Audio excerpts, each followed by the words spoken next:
Business with a servant's heart. Welcome to the podcast.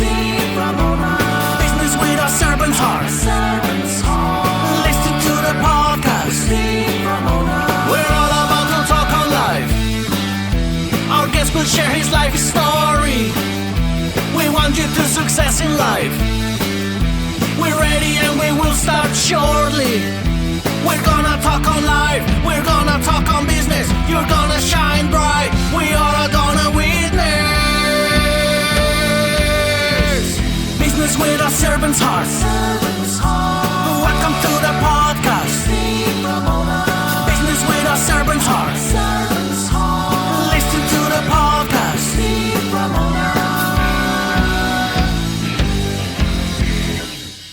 Once I started going through the steps and my body was clearing from the alcohol and my mind started having more clarity and I was sleeping better, was meditating, I started a morning practice, my life really started to change.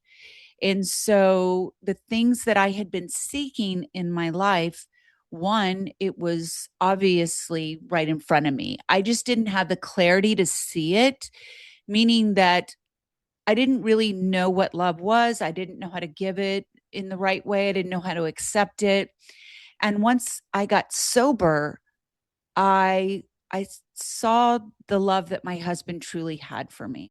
I want to invite you into the Business Network, my free school community for entrepreneurs and business owners who want to grow their network and scale their business.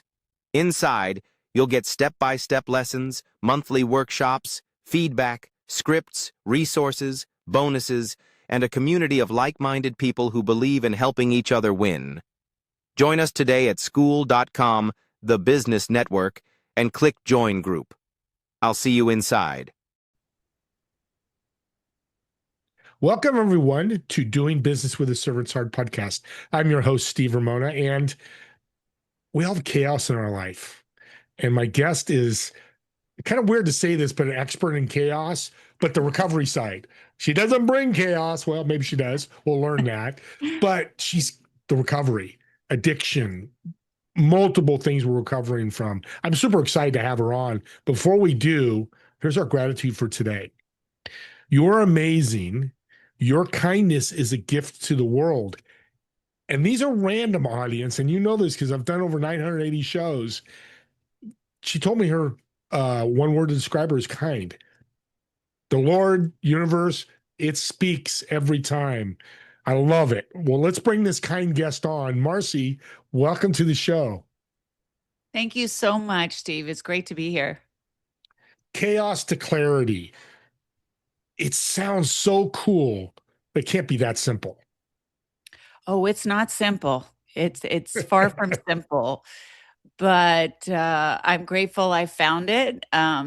Chaos is trauma and addiction. And once I put down the drink, thankfully through a lot of work, I have found the clarity to move forward in this life and just find the beauty of life that we all deserve. And you're serving others with your story and what you've done. So let's talk about your story and where your chaos came from. So the chaos, listen, I mean, we all have a story, right? But for me, the chaos started when my mother, I would never do to my daughter what my mother did. My mother had me very young. She had me at about 19 and she was just turned 19. And so she was very young and I was an accident and she tried to make things work, but she herself was drinking a lot and partying. I mean, she had me in 69, right? Yeah. So she was doing her best, but about 6 years old, she was dating this guy. And the guy ended up beating me for a particular reason. And from that beating, I made a decision because my grandparents offered for me to stay at their home. I made a decision, a huge decision at 6 years old to move in with my grandparents. very grateful that I was there because I wanted to feel safe. And it would, while it was great to be there, my grandmother was thankfully a wonderful role model. She taught me morals and values and allowed me to have a normal, as normal as possible childhood. My grandfather had a lot of anger issues. Come to find out, he was also drinking all the time, and I did not realize that at a young age. I just saw the anger. At about 12 years old, my mother remarried, and I thought that this guy was going to be our knight in shining armor. I was so excited. I was getting my mom back.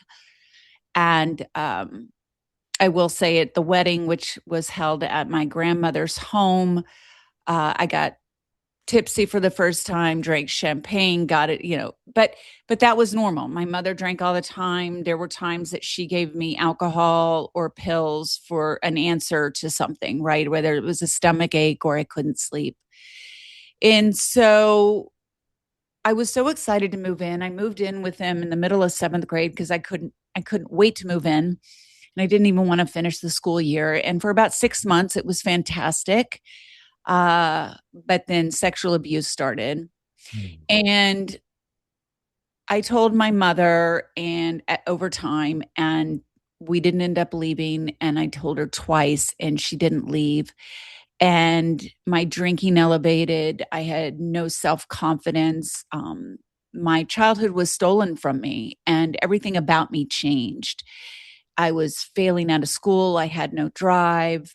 The most important thing to me actually became a partnership, having a guy be interested in me because my idea of love became so skewed. And I thought that it was everything like on the outside, what I had to offer on the outside and what I had to offer maybe potentially sexually.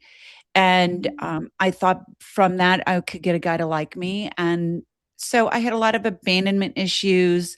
I had the trauma, which changed me. And then that fed into difficult relationships in my teenage years and adult years. So that really kind of started my path of drinking, using alcohol to cope. And again, everyone in my family, for the most part, a lot of addiction in my family.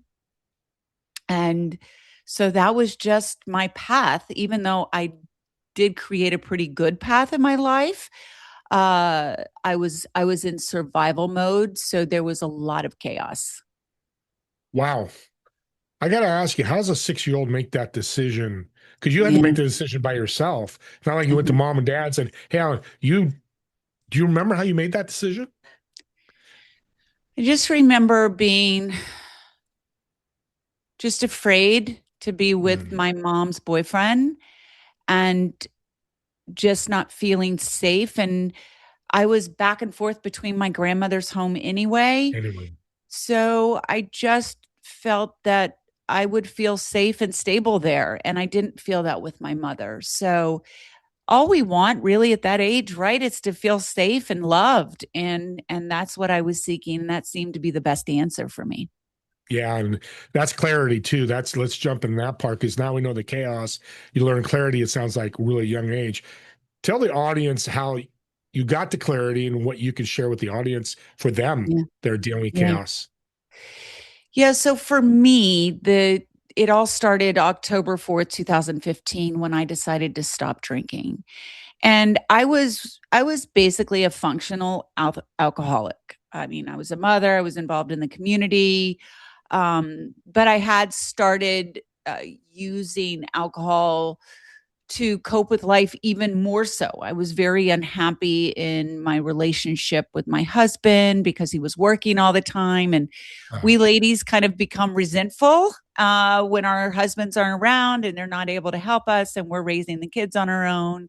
And I had also started a new career in front of the camera. And so that really exasperated the lack of confidence I had.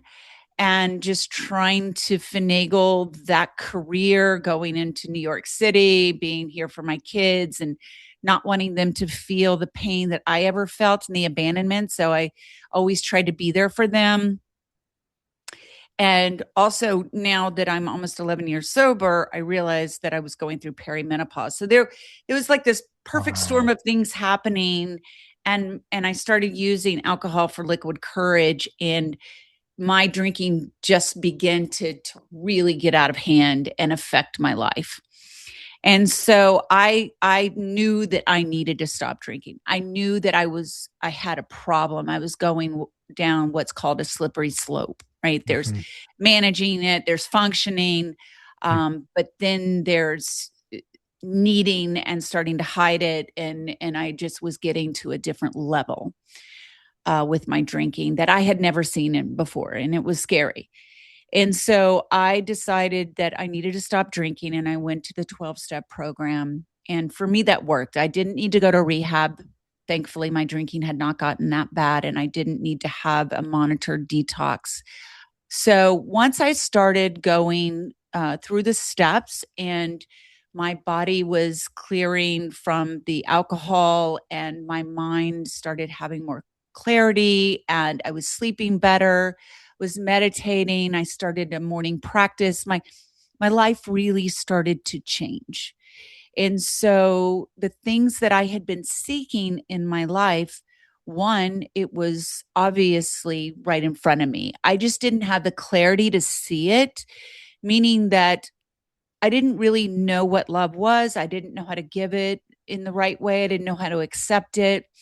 And once I got sober, I saw the love that my husband truly had for me.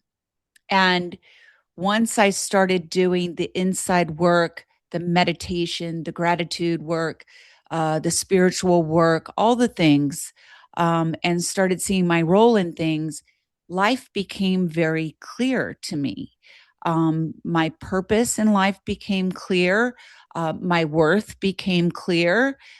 Self-love became clear. These things that I didn't think I had, but they were always within me because I was going outside of myself always for validation.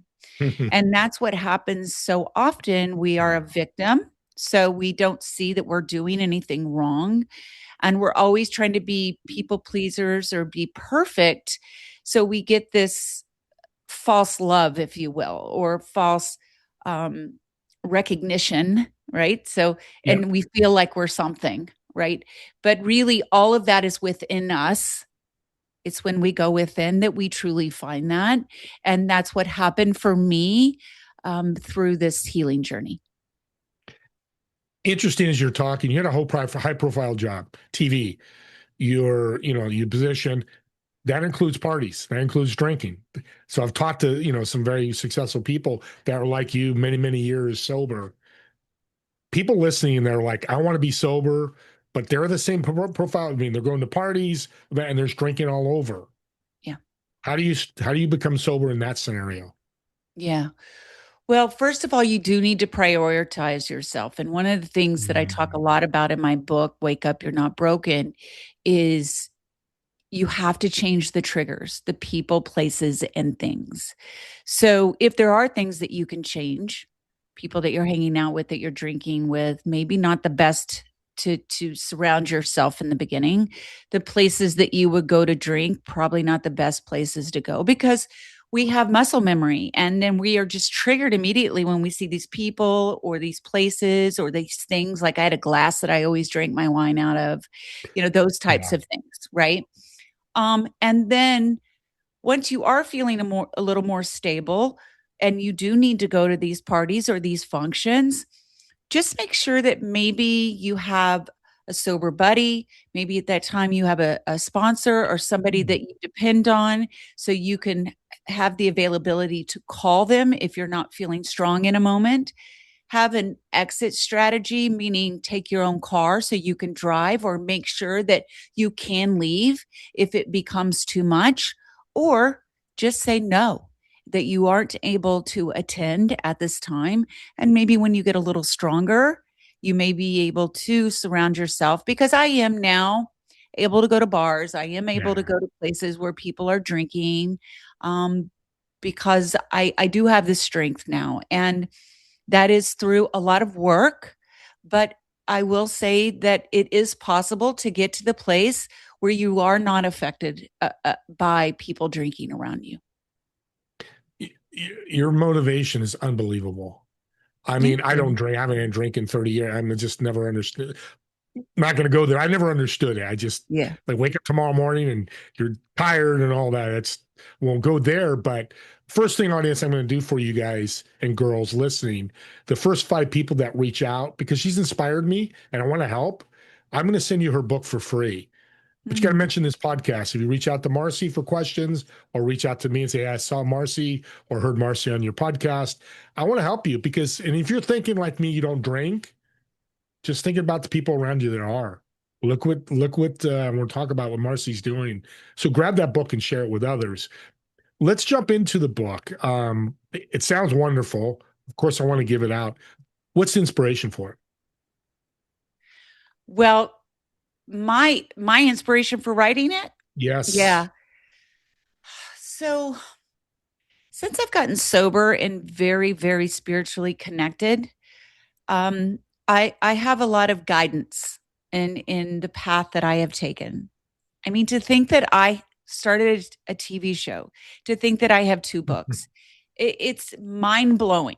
Okay. Mind blowing. I was just trying to raise my kids and get to an exercise class. Like it's like life has taken me in such a direction that's absolutely phenomenal. And I'm grateful to be able to help others through what I have lived, my own lived experience. So I had this idea of writing a book about helping people the first 30 days of sobriety. But then I kept fighting it and kept fighting it. And like, no, I want to work more in the mindset area, right? Because it's once we get sober, it's all about rewiring our brains and the mindset and how important that is. And that's where all the change came for me. And God was like, no, you're going to help people in the beginning of sobriety. This is something that really a lot of people aren't doing. There's not a lot of literature out there or a lot of help within those first 30 days. And so I was just guided to write that book. I was inspired by the idea that came to me, that and the seed was planted, and then I helped it to grow. And so I wrote the book in a summer, last summer. Wow. Yeah. Yeah. And it just came to me, the flow of it. There's a lot of personal stories in there about my trauma, my last day of surrender. I mean, surrendering and making a decision to get sober, a very, very hard decision. And a lot of people, and myself included, have made the decision and relapsed and think that they can make it work. And so I talk about that, what the relapse was like, and then recognizing that I cannot drink. I cannot change, how I drink. I have a problem with alcohol. My body does not respond to it like yours does, right? Like I wish that I could say, I don't want to feel like that the next day. And I told myself a million times I didn't want to feel that way the next day, but then I do it again. Because the chemistry of our brains change. We're always, every addiction goes back to that dopamine hit. And so I just knew that I wanted to give that information. I wanted to connect with the reader personally. Then I take them through the first 30 days. There is a reflection, what you may be feeling at that time. There is a tool to help you get it through it. There's a journal prompt, and then there's an affirmation to get you through the day. Then I also help you with my sober toolbox, what I learned in the 12-step program, how your family may be, how they're managing your addiction, and the help that the family needs, because it is a family disease. The spiritual side of things, because a lot of times people get really hooked up on the higher power or turning themselves over and what that means. And spirituality and organized religion are 2 very, very different things. just recognizing the signs around us all the time and how we're being guided, and just listening and being quiet to listen to our guidance. And then also the practice of gratitude and forgiveness, two major things that changed my life: morning routine, what may work for you, and then also resources. So there's a lot of valuable information in there, and also working with cravings and the triggers as we touched on. Guidebook for addiction, it sounds like. I don't want to change the story, but am I No, correct? Is that it's a wake up, you're not broken, a companion for your first 30 days of sobriety. So I really just wanted to be a hand to hold yeah? and to guide you through. And that's I love about books, because you can't be in 1,000 homes, 10 million homes, hope 100 million people see this, because it's everywhere. And you said something very interesting, talking to other addiction people with addictions, and we all have something somewhere. It was the family coming together, and he said, "Hey, I went out with my brother. He knew I couldn't drink. He didn't drink." It's Mhm. Isn't it that little things like that that could really cross over to clarity? You mean for them to support you in Yeah, that way and exactly. Yeah. recognize what you're going through? It's absolutely a wonderful thing for somebody to do to support you in that way. But there's so much hurt and so much pain when you're dealing with somebody that has an addiction, because they're very manipulative. They Mm. lie, they hurt you in many ways. And it's not that they mean to or they want to necessarily. It's just the addiction that is driving them. And a lot of times family will enable somebody that has an addiction to something, and they think that they're loving them. So and I get that, because my mother died of her addiction and I had to go through that, and I enabled that. And then I cut her out, and then I had guilt. Did I do enough? Like what could have I done differently? So it's just there's so many questions about what to do, what not to do, and but there's so much support out there too. Like, it's not something just the addict needs help with. It's something the family needs help with. And to also recognize that you need to care for yourself if you are caring for someone that has an addiction. And when someone does have an addiction and they go away to rehab for 30 days and they come back into the same exact environment, but you Mm. expect things to be differently, that's a lot to ask of someone. So it's just recognizing that we all need to become educated. We all need to have change, and we all need therapy. Change is good, especially if you're helping impacting people, serving them with a servant's heart. We're Yeah. coming down to the end here. What do you want to see your legacy look like? Mm. I just want to be remembered uh, for trying to make a difference, being authentic, and bashing the stigma that surrounds addiction. Marci did her part. Marci put herself out there to make a difference. And each person that comes to me and says, "You don't realize the impact of you sharing your story has made on my life," just recently happened to me. It brings me to tears. And that's when I know that I'm doing God's work, because when I was getting sober, I asked Jesus, I went into a small church daily and I asked Jesus to take this disease from me, to take the desire to drink away from me, that I would be his lamb, that Jesus would be my shepherd, and I would spread his word and do his work. And that's what I'm doing. You're on your way in so many great ways. And I love your attitude of trying, because we can't control the addict. We can only support and support, but they've got to buy in and they've got to do the work as you've done. And God bless you for doing the work and being where you are today. Let's find out. Let's have some fun. That was a tough topic, but important one. So I'm going to come out where you live, and I'm going to reserve a table at a restaurant. Me and you're going to sit down and have a dinner. Two things I want you to do. I want you to invite three people, whether dead or alive, who've been influential in your life. Oh, And goodness. number two, Yeah. Yeah. I'm a foodie, so I want you to order food for the table. What would you order? Oh, gosh. Well, first of all, I would invite my grandmother. She's been the biggest influence to me. I would invite my husband because he's truly remarkable and he's taught me so much, and I'm beyond grateful for him.